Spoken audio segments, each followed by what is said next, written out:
এমনি মিজানুর রহমান আদনান আপনি লিখেছেন, এআই দিয়ে তৈরি নারীদের ছবি কি পুরুষের জন্য দেখা জায়েজ, আর পুরুষদের ছবি কি নারীদের জন্য দেখা জায়েজ কিনা? ভাই মিজানুর রহমান, এআই দিয়ে তৈরি করা নারীদের ছবি পুরুষদের জন্য দেখা জায়েজ হবে না। যদিও সেই নারী রিয়েল কোনো নারী নয়, কিন্তু আহ, একজন পুরুষের জন্য একজন নারীর দিকে অবলোকন করা, গায়ের মারাম নারীর দিকে দৃষ্টিপাত করাটা যে কারণে হারাম, সেই কারণটি এখানে বিদ্যমান আছে।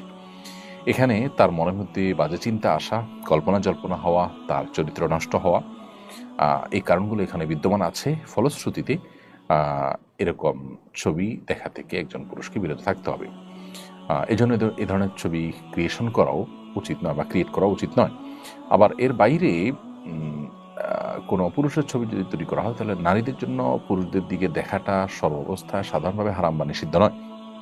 এটার যদিও ওলামা ইকরামের একাধিক মত আছে, কিন্তু বিশুদ্ধর মত হলো ফিতনার আশঙ্কা না থাকলে নারীরা পুরুষদের দিকে তাকাতে পারে। তো সেই দৃষ্টিকোণ থেকে বা সেই হিসেবে এখানে পুরুষের কোনো ছবি আইডি তৈরি করা থাকলে কোনো নারীরা সেদিকে দেখলে দেখতে পারে। তবে একেবারে পার্সোনাল পার্টস বা একান্ত ব্যক্তিগত অঙ্গ প্রত্যঙ্গ যেগুলো, সতর যেগুলো, সেগুলো দেখা জায়েজ হবে না কোনো অবস্থাতেই।